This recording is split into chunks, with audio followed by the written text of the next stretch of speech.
हम सब daily office जाते समय या सुबह उठते समय सोचते हैं कि यार बस कैसे भी करके एक दिन अमीर बन जाऊं। और हो भी क्यों ना, आखिर कौन है जो जीवन भर गरीब और मिडिल क्लास बने रहना चाहता है? कोई भी नहीं। आपने भी आज तक कितनी सारी वीडियोस देख ली होंगी जिनमें बताया जाता है कि अमीर कैसे बना जाए, इनकम सोर्स कैसे बढ़ाया जाए। और कहीं ना कहीं अब आप सेम इन्फॉर्मेशन सुन सुन के बोर हो चुके होंगे। यही सबसे बड़ी दिक्कत है हम पुअर और मिडिल क्लास लोगों की। किसी भी काम को कभी पूरा खत्म ही नहीं कर पाते, हर काम बीच में अधूरा छोड़ देते हैं क्योंकि बोर हो जाते हैं। तो चलो आपको बोरियत से हटाकर आज असलियत पे लाते हैं। आज कहानी में जरा ट्विस्ट है। आज मैं आपको अमीर बनने के या इनकम सोर्स बनाने के एक भी तरीका नहीं बताने वाला, बल्कि आज मैं आपको बताने वाला हूँ कि आप इस साल 2025 में जल्द से जल्द गरीब और बर्बाद कैसे हो सकते हो। कुछ लोग तो ऐसे होंगे जो पिछले साल से अपनी गरीबी की सीढ़ी चढ़ चुके होंगे। तो चलो जानते हैं कि इस साल और बर्बादी कैसे हासिल की जाए। पर उससे पहले देखो, मुझे पता है आप में से कुछ लोग विद्रोह पे उतर आएंगे कि कोई भी गरीब और बेरोजगार नहीं बनना चाहता। मैं तो ये वीडियो स्किप कर रहा हूँ। बिल्कुल सही है, लेकिन ये समझना भी जरूरी है कि लोग गरीब कैसे बनते हैं ताकि आप इससे बच सको। आपको जब तक अपनी करी हुई गलतियों का पता नहीं होगा तो आप उसे अवॉइड कैसे करोगे। तो चलिए जानते हैं बर्बादी की 10 निशानियां जिन्हें आपको इस साल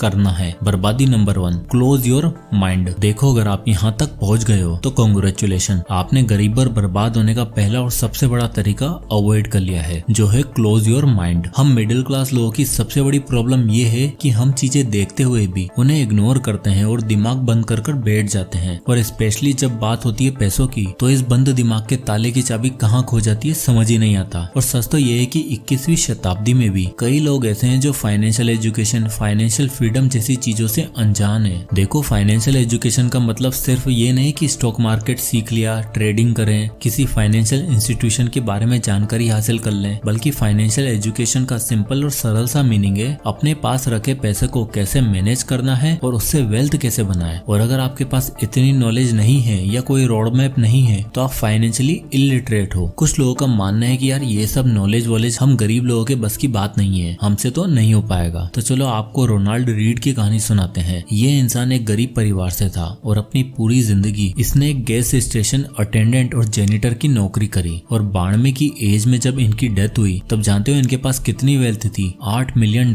की। एक नॉर्मल सा जेनिटर जिसकी मिनिमम से मिनिमम सैलरी होती है, उसने आखिर इतना बड़ा फॉर्चून कैसे अर्न किया? दरअसल रोनाल्ड अपना पैसा काफी सेव करते थे और उसे स्टॉक मार्केट में इन्वेस्ट कर दिया करते थे। रिटायरमेंट की एज तक आते आते रोनाल्ड पर मंथ $20,000 अर्न कर रहे थे, अपनी सैलरी से नहीं बल्कि अपनी इन्वेस्टमेंट और स्मार्ट प्लानिंग से। शायद उस समय रोनाल्ड की इनकम अपने मैनेजर से भी 2-3 गुना ज्यादा थी। तो अगर आपको ऐसे लगता है कि भाई मेरी 25,000 की सैलरी में क्या ही हो जाएगा, तो रोनाल्ड रीड का केस आपके लिए परफेक्ट एग्जाम्पल है। मंथली $200 से $300 अर्न करने वाला जेनिटर अगर अपना दिमाग खोलकर नई अपॉर्चुनिटीज और इन्वेस्टमेंट पर ध्यान दे सकता है तो आज की डेट में आपके पास तो और भी ज्यादा सोर्सेस हैं। बस देखना ये है कि आप अपना माइंड कब खोलते हो। बर्बादी number 2, spend more than you make. अब दिमाग बंद करने के बाद ये सबसे क्लासिक और टेस्टेड तरीका है गरीब होने का। जितना कमाओ नहीं उससे ज्यादा खर्च कर दो। देखो, आजकल सोशल मीडिया और इन्फ्लुएंसर कल्चर का जमाना है। डिजाइनर क्लोथ्स, एक्सपेंसिव वेकेशन और लेविश लाइफस्टाइल देखकर सबका मन करता है कि दूसरों की देखा देखी हम भी तुरंत खर्चा शुरू करें। सैलरी आते ही फैंसी डिनर्स, नए गैजेट्स, नया फोन और ट्रेंडी कपड़े लेने का मन करता है। और हम में से 90% लोग ऐसे हैं जो खुला खर्चा करते भी हैं। और जब पैसा खत्म हो जाता है तब खर्चों पे लगाम लगाने की बजाय हम लोन्स और क्रेडिट कार्ड से खर्चा करना पसंद करते हैं। अब भैया लाइफस्टाइल वैसा बना ही लिया है तो लोन्स तो लेना ही पड़ेगा। बिजनेस स्टैंडर्ड की 2023 की एक रिपोर्ट बताती है कि एक एवरेज इंडियन पर 1,09,373 रुपए का लोन चल रहा है। और आपको जानकर हैरानी होगी कि इंडिया में इन्फ्लेशन हर साल तेजी से बढ़ता जा रहा है। दिसंबर 2023 तक फूड और मेडिकल इन्फ्लेशन 8% तक इंक्रीज हो चुका है। क्राइसिस, प्रॉब्लम्स, इन्फ्लेशन, बाकी चीजों की इतनी मार के बावजूद भी पैसा बाजार की एक रिपोर्ट बताती है कि 24% इंडियंस आज भी सिर्फ और सिर्फ ट्रेवल के लिए ज्यादा से ज्यादा पर्सनल लोन लेना पसंद करते हैं। ये दिक्कत सिर्फ इंडियंस के साथ नहीं है बल्कि दुनिया की सारी स्ट्रॉन्ग इकोनॉमी वाली कंट्री के साथ भी है। पर इंडिया में रीपेमेंट और इंटरेस्ट सिस्टम अलग तरह से काम करता है, जिस वजह से एक नॉर्मल जॉब करने वाला इंसान कब अपने आप को और अपनी लाइफ को लेकर इनसिक्योर होना शुरू हो जाता है उसे पता भी नहीं चलता। अब आती है बर्बादी नंबर 3, डोंट प्लान एनीथिंग। एक फेमस चाइनीज फिलोसोफर सान सू, जिसने आर्ट ऑफ वॉर किताब लिखी थी, उनका कहना था कि victorious warrior win first and then go to the war, while defeated warriors go to the war and seek to win. यानी एक विक्टोरियस वॉरियर जो होता है वो पहले अपने कबीले में जीतता है और फिर युद्ध करने वॉर जोन में जाता जाता है और वहाँ भी जीत कर ही आता है। और एक हारा हुआ योद्धा सीधा लड़ाई करने निकल पड़ता है और युद्ध भूमि पर जीतने की सोचता है। यानी कहने का मतलब है कि अगर आप बिना प्लानिंग के साथ किसी भी युद्ध में घुस जाओगे तो आपकी हार पक्की है। और ये बात सिर्फ युद्ध के लिए नहीं बल्कि फाइनेंस के लिए भी लागू होती है। और फाइनेंस में जिस प्लानिंग की सबसे ज्यादा जरूरत होती है वो है बजटिंग। एक योद्धा पहले प्लानिंग प्लॉटिंग करके अल्टरनेट डिसाइड करके 2, 3, 4 जितनी स्ट्रेटेजीज हो सके उन्हें बनाकर युद्ध करने निकलता है। ठीक उसी तरह हमें भी खर्चा करने से पहले एक बजट बनाना बहुत जरूरी होता है। नीड्स, वांट्स और सेविंग्स पर ध्यान देना होता है ताकि आप मैनेज्ड अमाउंट में खर्चा कर पाओ। आपको पता होना चाहिए कि अगर एक दिन में आप ट्रांसपोर्टेशन के लिए 300 रुपए खर्च कर रहे हो और महीने के 26 दिन ऑफिस जाते हो तो एक महीने में आप ट्रांसपोर्टेशन पर 7,800 रुपए लगाने वाले हो। अब आप देखो ये आपकी सैलरी का कितना परसेंटेज हिस्सा है और अगर ये ज्यादा है तो कोई इससे बेटर अल्टरनेटिव ढूंढो, प्लान बी बनाओ और पैसा बचाओ। ठीक इसी तरह ग्रोसरी और ऑनलाइन फूड ऑर्डरिंग का खर्चा कैलकुलेट करो और अपनी सेविंग बढ़ाने पर भी ध्यान दो। पर अगर आप ऐसा नहीं कर रहे हो तो आप इस साल भी खर्चे, लोन्स और स्ट्रेस के ट्रैप में फंसते जाओगे। बर्बादी नंबर 4, डेवलप एडिक्शन। अब अगर आपको मजे के साथ साथ जल्दी गरीब बनना है तो आपको डेवलप करना होगा एडिक्शंस। ड्रग्स, अल्कोहल, गैम्बलिंग और सभी तरह की गलत आदतें हमारी लाइफ और हमारे वॉलेट दोनों के लिए हानिकारक हैं। किसी ने बहुत ही खूब कहा है, अगर पैसा जल्दी गंवाना है तो जुए की लत लगा लो, तुरंत से सड़क पर आ जाओगे और पता भी नहीं चलेगा। एडिक्शन किसी भी चीज का हो, ड्रग्स का, अल्कोहल का या गैम्बलिंग का, एक बार अगर आपको लग गया तो इससे हट पाना बहुत ही मुश्किल हो जाता है। एग्जाम्पल के लिए गैम्बलिंग ही देख लो। 1000 की लॉटरी के लिए लोग 100 रुपए करके बैट लगाने जाते हैं और लगाते रहते हैं और हो सकता है 8वीं 9वीं बार में जाकर लॉटरी लग भी जाए तो आप इसे लक कहोगे या बेवकूफी। भाई 900 रुपए खर्च करके 1000 रुपए जीता, पर एक एडिक्शन वाला इंसान इसे भी अपनी जीत समझकर फिर से नई लॉटरी के लिए खर्चा करना शुरू कर देता है। और एक दिन ऐसा आता है जब वो इंसान अपना सब कुछ जीरो कर बैठता है और बेहद गरीब हो जाता है। वेस्ट कलेक्ट करने वाला माइकल कैरल ने 9.7 मिलियन यूरो की लॉटरी जीती थी, लेकिन उसने अपना सारा पैसा लग्जरी स्पेंडिंग, अल्कोहल, ड्रग्स और बुरी एक्टिविटीज में लगा दिया। और हुआ ये कि 8 साल के अंदर अंदर वो वापस गरीब हो गया और अपने कूड़ा इकट्ठा करने के काम पर वापस से लग गया। यानी ये एक ऐसी रोड है जहाँ लॉन्ग टर्म में रिग्रेट्स के अलावा आपको कुछ भी हासिल नहीं होगा। बर्बादी नंबर 5, फोमो। फोमो यानी फियर ऑफ मिसिंग आउट। ये एक ऐसी फिलोसफी है जहाँ आपको लगता है कि बाकी सब एक अपॉर्चुनिटी का फायदा उठा रहे हैं और सिर्फ आप ही हो जो इससे दूर हो। और इसी फियर की वजह से आप ऐसी चीजों में पैसा डाल देते हो जिसका आपको बिल्कुल भी ज्ञान नहीं है और क्योंकि सिर्फ बाकी लोग कर रहे हैं तो उनकी देखा देखी भी आप खर्चा करना शुरू कर देते हो। ऐसा अक्सर होता है जब हम ऑनलाइन एप्स पर दिवाली सेल देखते हैं, शॉप्स के आगे बिग डिस्काउंट देखते हैं या कोई नया प्रोडक्ट या कोई नई मूवी लॉन्च होती है। तब दिवाली सेल पर तो लोग ऐसा महसूस करते हैं जैसे उनका खर्चा बहुत जरूरी है, वरना फ्लिपकार्ट और अमेजन वालों के साथ कोई अनहोनी हो जाएगी। और बाकी लोग भी प्रमोट ऐसे करते हैं जैसे इसके बाद सामान ऑनलाइन मिलना ही बंद हो जाएगा। और इसी फोमो में आकर लोग घर की भरी हुई अलमारियों को और भर देते हैं। बहुत से लोग सिर्फ इस फोमो के चक्कर में बिना रिसर्च किए, डिस्कस किए पैसा लगा देते हैं और बाद में पछताते रहते हैं। वाती बर्बादी number 6, get rich quick scheme. जल्दी अमीर बनने की सोच हर किसी के दिमाग में होती है, लेकिन असलियत तो ये है कि 99% गेट रिच क्विक स्कीम बस हमारा पैसा डुबाने के लिए बनी होती है। ये स्कीम्स आपको रिटर्न का सपना दिखाकर आपसे पैसा तो ऐंठ लेती हैं, मगर आपको निराशा के अलावा कुछ हाथ नहीं लगता। बर्नी मैडॉफ पोंजी स्कीम इसका एक परफेक्ट एग्जाम्पल है। इसमें इन्वेस्टर को बोला जाता है कि उनको टाइम के साथ बेहतर और हाई रिटर्न मिलेंगे, बस आपको इतना करना है कि पैसा इन्वेस्ट करके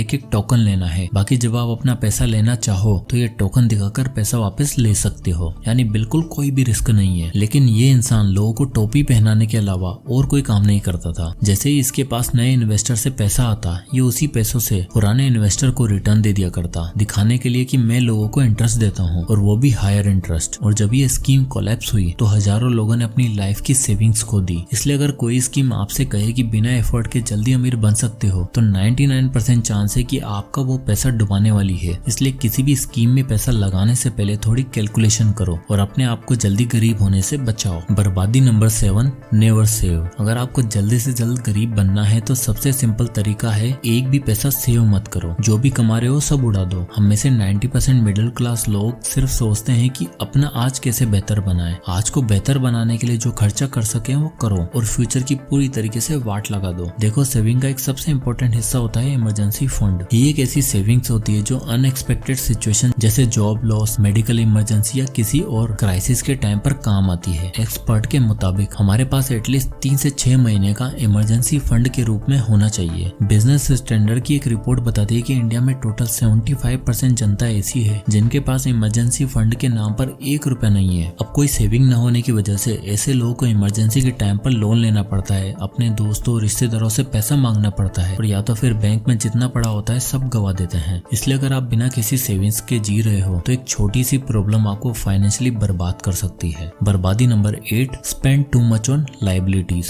लाइबिलिटीज वो चीज है जो बिना किसी रिटर्न के सिर्फ आपका पैसा खर्च करती है। अगर आप अपनी सारी इनकम लाइबिलिटीज पे खर्चा कर रहे हो तो मुबारक हो, आप जल्दी फाइनेंशियल ट्रबल में आने वाले हो। फॉर एग्जाम्पल, अगर आपने घर या फ्लैट खरीदा है 20, 25 से 50 लाख का, लेकिन अगर आपने वो घर अपने आलीशान लाइफस्टाइल के लिए लिया है और वो भी लोन्स और ईएमआई के सहारे, तो ये आपके लिए एक लाइबिलिटी है, क्योंकि हर महीने आपकी जेब से ईएमआई, प्रॉपर्टी टैक्स, मेंटेनेंस के रूप में कितना पैसा जाता रहेगा आपको पता भी नहीं चलेगा। लेकिन अगर आप उसी घर को रेंट पर देते हो तो वो एक एसेट बन जाता है। सेम यही चीज गाड़ियों के लिए भी लागू होती है। अब चलो, प्रॉपर्टी तो फिर भी एप्रिशिएबल एसेट है, लेकिन जो लग्जरी कार और फैंसी कार पर खर्चा करते हैं वो उनके लिए सबसे बड़ी लाइबिलिटी है, क्योंकि कार की वैल्यू हर साल गिरती है। एक नई कार की वैल्यू तो सिर्फ शोरूम से निकलते ही 10 से 15% तक गिर जाती है। इसलिए अगर बजट लिमिटेड है तो ज्यादा महंगी गाड़ी या लोन लेके गाड़ी लेना अवॉइड करना चाहिए। जब आप ट्रूली फाइनेंशियली स्टेबल हो जाओ तब जो मर्जी पड़े लेना है लो। बर्बादी नंबर 9, नेग्लेक्ट योर हेल्थ। अगर हम ऐसी कंट्री में रहते हैं जहाँ फ्री हेल्थ केयर नहीं है, और अगर है भी तो वो इतना इफेक्टिव नहीं है, तो ऐसे में अपनी हेल्थ को इग्नोर करना आपके लिए बहुत महंगा साबित हो सकता है।